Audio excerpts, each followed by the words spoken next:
नमस्कार, मैं हूं मनोज वर्मा और आप देख रहे हैं अटेंशन। और अटेंशन में बात होगी शरीयत की दुहाई सियासी पारा हाई। जी हां, अक्सर अपने बयानों से सुर्खियों में रहने वाले कांग्रेस के विधायक आरिफ मसूद ने फिर कांग्रेस की मुश्किलें बढ़ा दी हैं।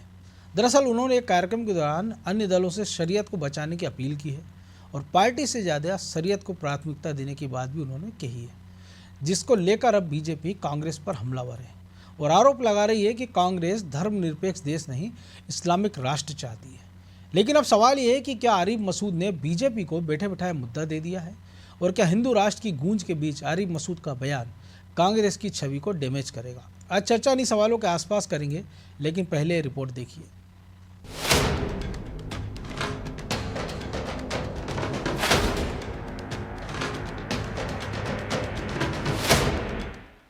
मैं उन लीडरान की तरह मुखातिब हूं जो लीडरान सियासत की पार्टी के अंदर ये सोच रहे हैं कि हम अपने नेता के कैसे खिलाफ जाएंगे। तो मैं उनसे पूछना चाहता हूं कि आप नेता के खिलाफ नहीं जाना चाहते तो क्या शरीयत के खिलाफ जाना चाहते? मैं कहना चाहता हूं उन तमाम पार्टियों को, चाहे आंध्र प्रदेश के हो चाहे बिहार के हो, उठो और खड़े हो और शरीयत बचाने के लिए फैसला लो। सुना, कांग्रेस विधायक आरिफ मसूद अन्य दलों से शरीयत को बचाने के लिए एकजुट होने की अपील कर रहे हैं, लेकिन उनकी इस अपील पर प्रदेश में सियासी पारा चढ़ गया। बीजेपी ने उनके बयान को लपकते हुए हमला किया। बीजेपी के प्रदेश मीडिया प्रभारी आशीष अग्रवाल ने मसूद का वीडियो सोशल मीडिया पर पोस्ट करते हुए लिखा कि कांग्रेस धर्मनिरपेक्ष देश नहीं, इस्लामिक राष्ट्र चाहती है। अब संविधान को ताक पर रखकर खुलेआम कांग्रेस नेता आरिफ मसूद जनता को बरगला रहे हैं। बीजेपी ने आरिफ मसूद और कांग्रेस पर तुष्टीकरण की राजनीति करने के आरोप लगाए। कांग्रेस धर्मनिरपेक्षता की झूठी बात करती है। वो हमेशा इस्लाम के साथ है, कट्टरपंथियों के साथ है, पाकिस्तान के साथ है। इसको बर्दाश्त नहीं करेंगे। और जिस प्रकार से भोपाल मध्य के विधायक का स्टेटमेंट आया है, ये बहुत गंभीर स्टेटमेंट है। इसको भोपाल की समाज पर विचार करना चाहिए। आरिफ मसूद ने अपने इस बयान में ये भी साफ किया कि वो एनआरसी लागू करने के भी विरोध में हैं। तत्कालीन कमलनाथ सरकार के दौरान उन्होंने अपने इरादे कांग्रेस के सामने जाहिर किए थे। हालांकि अब मसूद के बयान पर बीजेपी ने कांग्रेस को घेरा तो कांग्रेस ने अपने अंदाज में इसका जवाब दिया।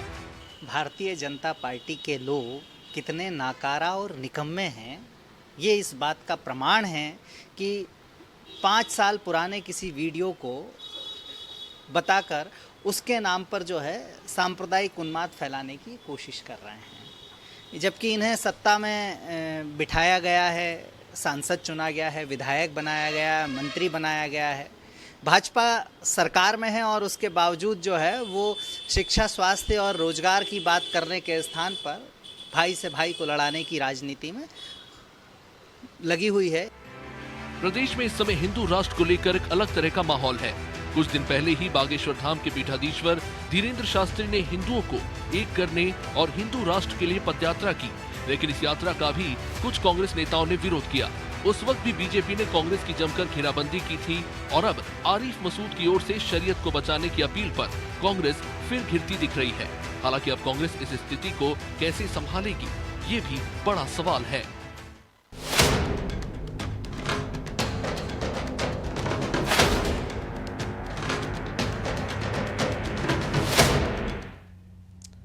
तो इसी पर चर्चा करने के लिए हमारे साथ जुड़ गए हैं वरिष्ठ पत्रकार रमेश शर्मा और हमारे सहयोगी प्रभु पटेरिया और ब्रजेश चौक से। वो स्वागत है शर्मा जी आपका अनादि टीवी में।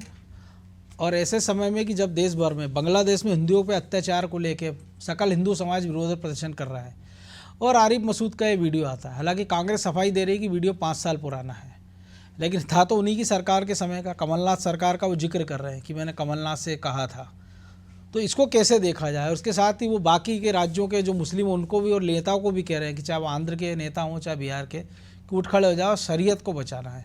तो एक ऐसा नेता जिसने संविधान की शपथ ली हो, संविधान के सारे जो विधायक बनता है और वो कह रहा है कि शरीयत को बचाना है। देखिए, मोटे तौर पर अगर हम देखें तो आरिफ मसूद जी हमेशा से लगभग इसी तरह की बात करते रहे हैं। छात्र जीवन में भी लगभग ऐसी ही बात करते थे। तो कुल मिलाकर के उनका इस तरह का बयान जो है वो आश्चर्यजनक नहीं है। एक बात हुई। दूसरी बात, अब जहां तक कांग्रेस पार्टी का है तो कांग्रेस पार्टी कहती जरूर है कि वो सेकुलर है, लेकिन कांग्रेस पार्टी का शुरू से लेकर के अभी तक का पूरा आचरण सेकुलर बिल्कुल नहीं है। वो कहीं ना कहीं कांग्रेस खुद भी परोक्ष रूप से भारत को मुस्लिम राष्ट्र की ओर का सदैव समर्थन करती रही। मैं 3 उदाहरण आपको दे सकता हूँ। 1921 में जब असहयोग आंदोलन शुरू किया तो उसके साथ उन्होंने खिलाफत आंदोलन शुरू कर दिया। खलीफा तुर्की में रहता था, अगर अंग्रेजों ने खिलाफत को वहां पर खत्म किया था तो भारत का उसका क्या लेना देना था, कांग्रेस का उसका क्या लेना देना था। लेकिन उन्होंने असहयोग आंदोलन से खिलाफत आंदोलन जोड़ दिया। दूसरी बात, जब मुस्लिम लीग ने कहा अंग्रेजों से लोकल असेंबलियों में कि मुस्लिम मतदाता को विशेषाधिकार मिलना चाहिए, कांग्रेस ने उस पर सहमति दे दी कि हाँ उनको विशेषाधिकार मिलना चाहिए। स्वतंत्रता के बाद भी अगर देखें तो मंदिरों पर कलेक्टर का कंट्रोल रहता है। महाकाल मंदिर की अगर पेटी खुलेगी तो कलेक्टर के प्रतिनिधि के सामने ही खुलेगी, लेकिन वक्फ बोर्ड को इतना अधिकार है कि वो जहां उंगली रख देगी वो जमीन उसकी हो जाएगी।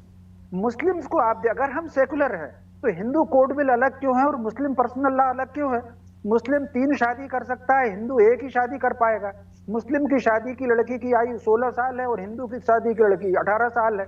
तो कहीं ना कहीं कांग्रेस का आचरण और उनकी सरकारों का मुस्लिम परस्ती रही है। और न केवल आरिफ मसूद, देश भर में देख लीजिए, आज भले ही उन्होंने कांग्रेस छोड़ दी है लेकिन संसद पर हमलावर जिस व्यक्ति को फांसी दी गई थी, कांग्रेस के वकील थे जो आधी रात को पहुंचे थे अदालत का दरवाजा खटखटाने के लिए। तो कुल मिलाकर के अगर आप देखें, यही देख ले, वो बात संविधान की करते हैं कि हमको संविधान बचाना है। अगर आप देखें कि संबल में कोर्ट के आदेश से सर्वे करने के लिए टीम गई, इसका मतलब वो संविधान के अनुरूप गई। तो जिन लोगों ने संविधान में बाधा डाली, संवैधानिक कार्य को नहीं करने दिया, उनके समर्थन में खड़ी हुई है कांग्रेस संबल में। तो कुल मिलाकर के उनका हमेशा से काम जो है शरीयत को समर्थन करना रहा है। अगर हम सेकुलर हैं तो क्यों होगी फिर यहाँ पर शरीयत के आधार पर कानून? मुझे, अगर हम सेकुलर हैं तो धर्म के आधार पर आरक्षण क्यों होगा? मुझे आप ये बताइए, अगर अल्पसंख्यकों को आपने विशेषाधिकार दिए हैं तो मिजोरम में और कश्मीर में हिंदू अल्पसंख्यक है, गोवा में हिंदू अल्पसंख्यक है, तो अल्पसंख्यक अधिकार उनको वहां क्यों नहीं है? केवल मुस्लिम्स को ही अल्पसंख्यक अधिकार क्यों मिले हुए हैं? अल्पसंख्यक की श्रेणी में जैन भी है, जैन को क्यों नहीं अल्पसंख्यक के अधिकार, उनको उस आधार पर उनको लोन और सब्सिडी मिलती है? तो कुल मिलाकर के कांग्रेस कहने के लिए सेकुलर रही है, शुरू से ही कहीं ना कहीं उसकी नीति जो है वो शरीयत को मजबूत करने की रही है। और उसी का बयान जो है वो आरिफ मसूद की झलक है उसमें। जी, तो प्रभु जी लगभग 100 साल पुराने इतिहास से शर्मा जी ने अपनी बात शुरू की और यहाँ तक पहुँचा। तो आप ये कह सकते हैं कि वो कह रहे हैं कि पुराना है चाहे नया, लेकिन विचार तो उन्हीं के विधायक के हैं और वो जो बात कह रहे हैं और उसके बाद इसका उनका कोई ना खंडन आया और ना विधायक का कोई खंडन आया। तो कांग्रेस सफाई दे रही है कि वो 5 साल पुराना वीडियो है। तो इसको कैसे देखा जाए? क्योंकि जो शर्मा जी ने भी कहा कि पहले ही हमने देखा कि चाहे वो वंदे मातरम की बात हो या वो भोजपाल का लोगो हटाने की बात हो, लगाने की बात हो, तमाम सारी चीज़ों पर आरिफ मसूद को दिक्कतें रहती हैं। वो पार्टी लाइन की बात करे या देश के संविधान के खिलाफ, उसके खिलाफ ही उनके बयान रहते हैं। देखिए मनोज जी, आरिफ मसूद जो है अल्पसंख्यकों के नेता हैं, वो अल्पसंख्यकों के और बड़े नेता बनना चाहते हैं, देश भर के प्रदेश पे वो छाना चाहते हैं। तो उस जगह को लेने के लिए वो जो एक वर्ग है ऐसा है जो एक मुश्त वोट करता है, एक तरफा वोट करता है, तो निश्चित तौर पर उसके लिए वो बात कर रहे हैं। वो जिस मंच पर बात कर रहे थे वो कांग्रेस का राजनीतिक मंच जैसा दिखाई नहीं दे रहा है, वो कांग्रेस का मंच हो। वो मुस्लिमों का कोई कार्यक्रम था जिसमें वो अपनी शरीयत की दुहाई दे रहे थे। लेकिन ये ज़रूर है कि वो जो का भी वीडियो हो, वो जो कमलनाथ वाला जो जिक्र कर रहे हैं, तो कमलनाथ या कांग्रेस ने उस समय उनके उस बयान पे आपत्ति क्यों नहीं ली? ये एक अपने आप में कांग्रेस की पार्टी लाइन की बात है कि भाई आपकी पार्टी के एक नेता, आपके मुख्यमंत्री या आपके नेता के खिलाफ ऐसा बोल रहा है कि मैंने उसको दबाव में डाल दिया और ये झुका दिया, वो कर दिया, तो वहाँ क्यों नहीं किया? और वो एक तरीके से वो कहें कि जो संवैधानिक पदों पर बैठे लोग हैं उनको भड़काने का भी काम कर रहे हैं। तो निश्चित तौर पर ये जो है उनकी एक अपनी जातिवादी धर्म के जो जुड़ी राजनीति है, लेकिन कहीं ना कहीं देश को प्रभावित करने वाली राजनीति है। तो इसको कॉग्निजेंस उन दलों को लेना चाहिए जिन दलों में ऐसे लोग हैं, सरकार को लेना चाहिए कि जैसे बयान आ रहे हैं, यदि वो किसी कानून के दायरे में आते हैं तो उन पर भी तहत कार्रवाई होनी चाहिए। लेकिन यहाँ पर चूंकि पूरा खेल राजनीति का है, पूरा खेल वोट बैंक का है, इसलिए सारी चीज़ें जायज़ इसलिए दिखाई देती हैं। और शर्मा जी ने बहुत अच्छी बात कही है, यूनिफॉर्म सिविल कोड का एक मामला चल रहा है। इस देश की सबसे बड़ी विभीषिका यही है कि हम जो बटे हुए हैं जगह जगह से, भेदभाव हो रहा है, जगह जगह जो दंगे फसाद होते हैं वो केवल इसीलिए होते हैं क्योंकि हम जो है इसे खानों में बटे वोट बैंक पॉलिटिक्स के कारण हमने किसी वर्ग को ज़्यादा सुविधाएं दे दी, किसी को कम सुविधाएं दे दी। भेदभाव जो सरकारी स्तर पर भी ऐसा होता हुआ दिखा, तो उसकी वजह से ये सारी चीज़ें हो रही हैं और बार बार उसका प्रभाव पड़ रहा है। आपने आरक्षण लागू किया था 10 साल के लिए, अब वो आरक्षण चूंकि बहुत बड़े वर्ग को प्रभावित करता है, वोट बैंक उससे प्रभावित होता है, तो आप उसको लागू रखे हुए हैं। उसमें क्रीमी लेयर का मामला आता है, कोर्ट यदि कहता है कि क्रीमी लेयर इसमें होनी चाहिए तो उसमें वोट बैंक आपका जाता है, तो आप उसको हटा देते हैं। कोर्ट यदि कहता है कि भाई ये जो है एट्रोसिटी एक्ट का जो मामला है, इसमें जो है पहले जांच हो उसके बाद गिरफ्तारी हो, तो उतनी सी बात पे जो है सरकार कानून बदल देती है, क्योंकि एक बहुत बड़ा वोट बैंक उसमें वहाँ पर दिखाई देता है। तो जब वोट बैंक की प्रकरण भी इसका बड़ा उदाहरण है। प्रकरण है, जब वोट बैंक की पॉलिटिक्स होगी मनोज जी, तो फिर इस तरीके के निर्णय होंगे, इस तरीके के नेता जो है अपना प्रभाव बढ़ाते हुए दिखाई देंगे, ऐसे नेताओं का प्रादुर्भाव होगा। तो सबसे पहले तो हमें इस चीज़ को समझना होगा, इस देश के संवैधानिक संस्थाओं को एक तरीके से मजबूत करना होगा, ऐसे नियम बनाने होंगे। यूनिफॉर्म सिविल कोड की बात आ रही है, तो कम से कम एक देश में एक कानून तो होना चाहिए। एक जैसा देश में रहते हैं लोग, एक जैसी सरकार है, एक जैसा परिवेश है सब कुछ, तो उनके लिए जो है कानून एक होना चाहिए। यहाँ बहुत बड़ी बात है। गलतियाँ हो गई भविष्य में, 370 गलती हो गई थी मान लीजिए, उसको आपने हटा दिया। ये जो बाकी गलतियां इसको भी आप दूर कर सकते हैं। जो अभी शर्मा जी ने कहा कि पूर्वोत्तर कुछ राज्यों का जिक्र किया गया जहाँ हिंदू अल्पसंख्यक हैं, लेकिन उनको अल्पसंख्यकों की सुविधाएं नहीं दे रही है, तो सुप्रीम कोर्ट में मामला विचाराधीन है। बहुमत की सरकार है देश में, सरकार को उस पर सुधार करना चाहिए, लेकिन सरकारें भी उसको वोट बैंक पॉलिटिक्स की नज़र से देखती हैं। तो पूरा का पूरा खेल जो है एक वोट को आकर्षित करने का खेल है। 5 साल नेता यही काम करते रहते हैं कि किस तरीके से वोट को अपनी तरफ प्रभावित किया जाए। संभल वाला मामला बिल्कुल सही कहा शर्मा जी ने, कोर्ट के आदेश पर वो जो जाँच हो रही थी, जांच की रिपोर्ट आ जाने देते, कोर्ट का फैसला आ जाने देते, वो होता है। लेकिन अब चूंकि उसमें वोट बैंक है वहाँ पर, तो राजनीति हो रही, तमाम लोग वहाँ कूच कर रहे हैं, दलों के लोग, क्योंकि उनको अपने अपने वोट बैंक वहाँ पर दिखाई दे रहा है। तो ये एक बहुत बड़ी समस्या है इस देश की। जब तक ये जो राजनीति का ये जो धारा है, इसको बदलने का काम आम आदमी ही कर सकता है। मतदाता जब समझदार होगा, जब अपने हकों को समझेगा, जब अपने भविष्य को समझेगा, कहाँ उसको किस कदम से उसको भविष्य में नुकसान हो रहा है, तो मुझे लगता है तब इसमें सुधार होगा, नहीं तो फिर तो यूं ही चलता रहेगा।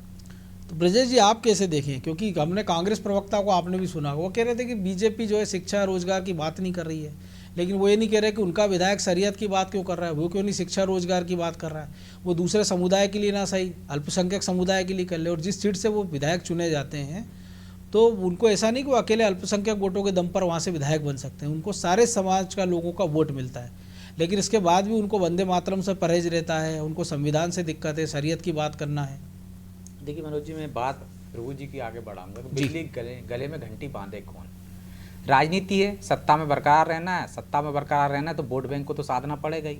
यदि वोट बैंक छिटक जाता है तो नुकसान हो जाता है। यदि आरिफ मसूद की बात करें हम, तो आरिफ मसूद की जो बात है, वो आरिफ मसूद किस सीट से बिलोंग करते हैं? आप देखिए, चाहे गदर कांड हो, चाहे फ्रांस में घटना होती है, वो यहाँ धरना देते हैं, पुतला दहन करते हैं। आप देखिए भोजपाल के नाम के मामले में वो आप कांग्रेस के मंच से उसकी खिलाफत करते हैं। वो हबीबगंज का नामकरण होता है रानी कमलापति के नाम पर, तो वो उस पर आपत्ति से दर्ज करते हैं। जेल में वो मुस्लिम कैदियों के लिए विशेष अधिकार की मांग करते हैं, उनको विशेष खान पान देने की बात करते हैं, वो जिसमें सिमी के आतंकवादी भी शामिल थे। तो वो उनके पक्ष में क्यों बोलते हैं? वो चाहते तो विधायक रहते, उनकी सरकार रहते हुए जिस बात को उन्होंने जोर शोर से उठाया था, डीजी जेल के साथ उनके मतभेद आए थे, वो सामूहिक रूप से सभी कैदियों के लिए मांग कर सकते थे ना। जनप्रतिनिधि हैं, विधायक हैं, वो एक पक्ष की, एक वर्ग की क्यों बात करते हैं? निश्चित तौर पर उनको लगता है कि उनकी राजनीति वहीं से, उनकी राजनीति में एक तरह से उद्धार होगा। वो विधायक इसलिए चुने जाएंगे, एक मुसलमानों के नेता बनना चाहते हैं, जो प्रभु जी ने भी कहा, देश भर के नेता ओवैसी की तरह वो भी एक नेता बनना चाहते हैं। और मध्य प्रदेश में उनको संभावना लग रही हैं कि आरिफ अकील के बाद वो एक नेता बन सकते हैं मुसलमानों के। लेकिन आरिफ अकील हिंदुओं के भी नेता थे। जो आपने बात की, आरिफ मसूद को वोट हिंदुओं के भी मिलते हैं, तब वो जीत पाते हैं। लेकिन बात वो किस तरह से करते हैं? आप देखिए, शरीयत की बात करते हैं। ये वीडियो भले ही 5 साल पुराना हो, 3 साल पुराना हो, 2 साल, तो क्या आरिफ मसूद के विचार बदल गए? क्या विचार ना तब बदले थे मनोज जी, ना आज बदले। आज भी उनके बयान किस तरह से आते हैं आप देख लीजिए, उनके बयान उसी तरह से आते हैं, उस वर्ग को एक साधने की कोशिश करते हैं। तो संवैधानिक पद पर वो हैं, तो संविधान की बात जब करेंगे, संभल के आएगा तो घटना पर संविधान की बात करेंगे, लेकिन वैसे बात नहीं करेंगे। संविधान के अनुसार बात होनी चाहिए हर चीज में। जब अदालत ने दिया निर्देश, तो संभल में अदालत के, वो भी तो संविधान के दायरे में ही हो रहा है। तो आप जब अपने हक की बात होती है, जब आपको लगता है कि यार आप पे कुछ हो रहा है, तो आप संविधान की दुहाइयां देने लगते हैं। संविधान की बात करो, संविधान का पालन, तो इस तरह से आपको बयान देने की जरूरत नहीं है।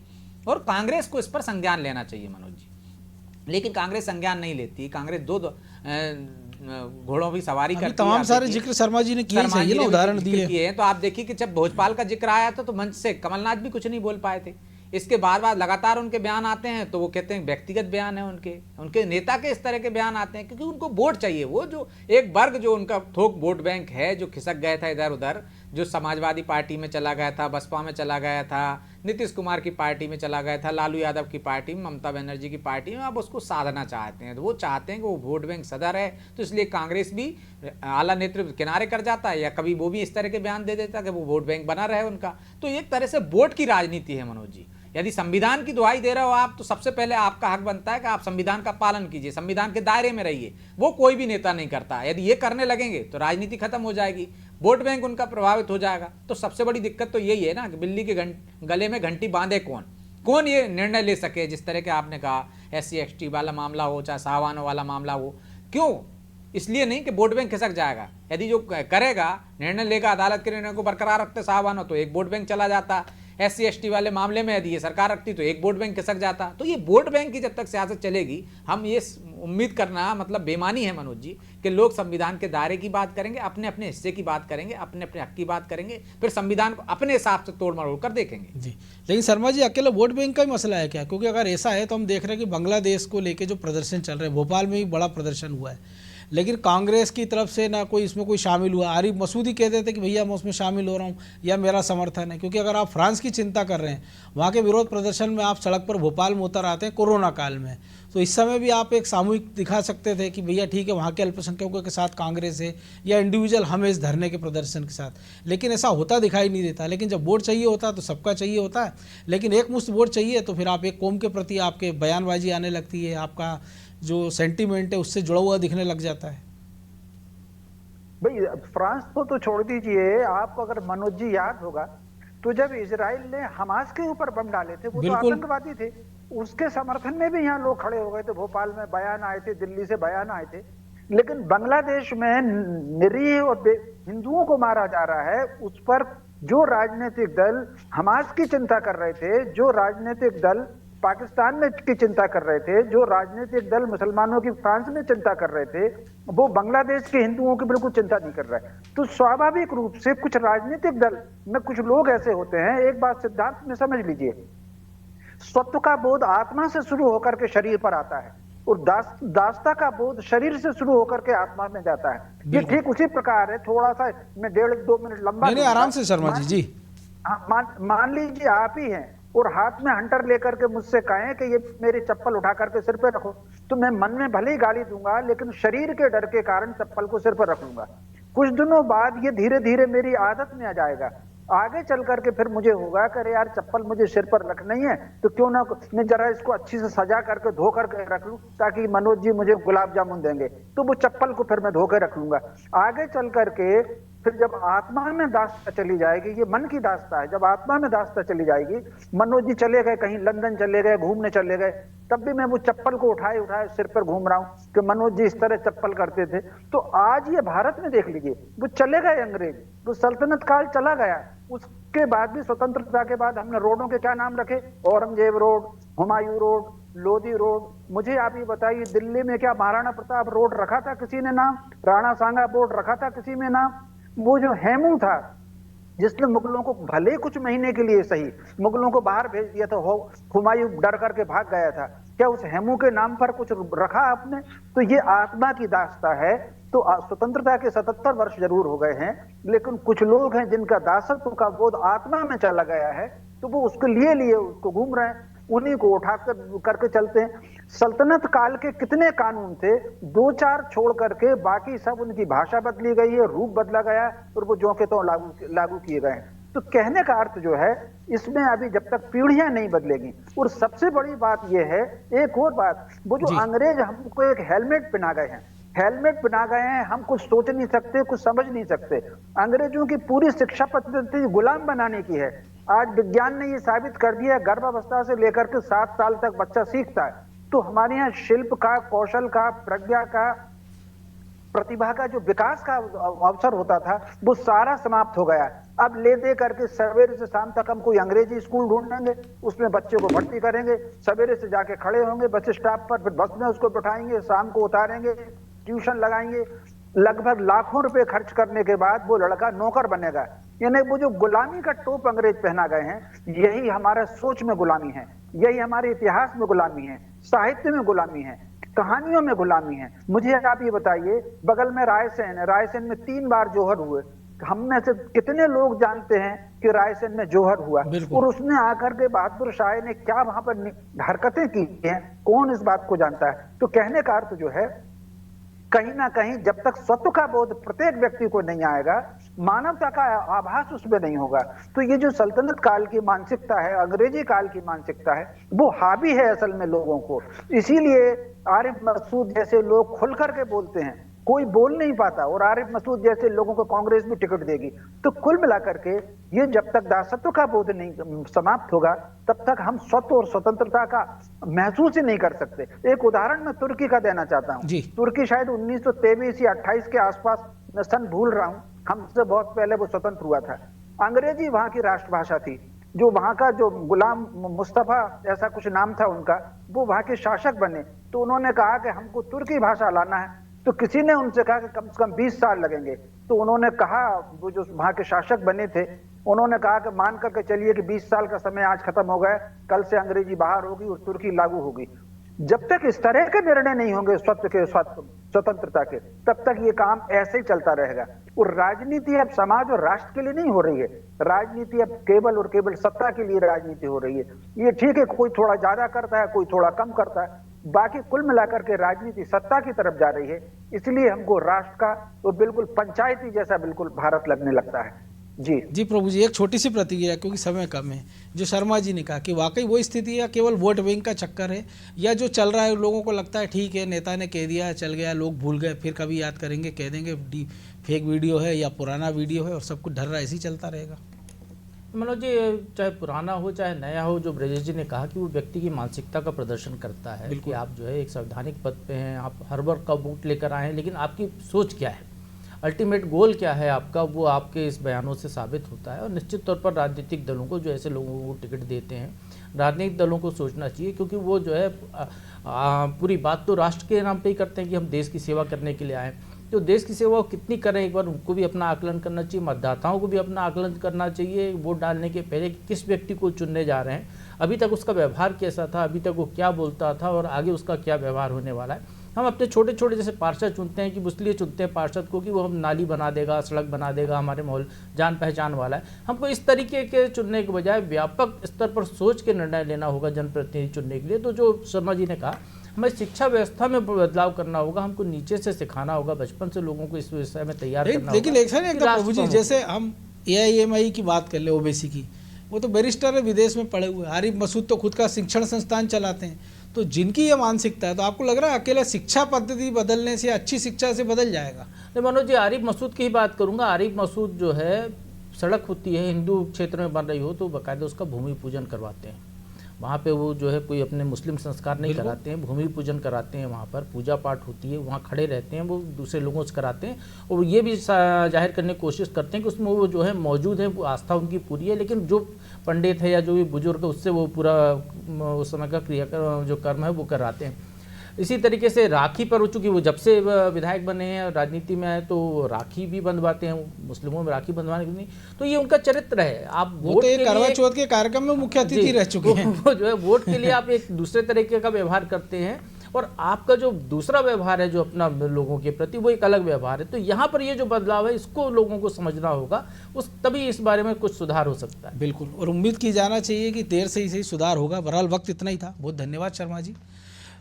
तो आरिफ मसूद जो शरीयत की दुहाई दे रहे हैं, लेकिन एक ऐसा व्यक्ति जो संविधान की शपथ लेता है, संविधान के लिए उसकी सारी सुविधाएं चाहिए होती है, उसको सरकारी गाड़ी चाहिए होती है, बंगला चाहिए होता है, फंड चाहिए होता है, लेकिन घूम फिर कर मामला फिर शरीयत पर आ जाता है या समाज पर आ जाता है। लेकिन सबसे बड़ा सवाल ये है कि क्या अकेले एक वर्ग विशेष ने उनको विधायक चुना है? तमाम सारे लोग उनको वोट देते हैं, एक बार नहीं दो बार वोट दिया है, हो सकता है तीसरी बार भी वोट मिल जाए, हो सकता है वो चौथी बार भी उनको वोट मिल जाए। लेकिन सवाल यही है कि जिस जनप्रतिनिधि राजनीति का जिम्मा ये होता है कि समाज में सौहार्द बना रहे, सबको साथ लेके चला रहे। अगर वो ऐसे तीखे धारदार भाषण देगा, जहरीले शब्द उसको कह सकते हैं वो देगा, तो समाज में सौहार्द कैसे बरकरार रहेगा। अटेंशन में आज इतना ही, मुझे दीजिए इजाज़त और आप देखते रहिए अनादि टीवी। नमस्कार।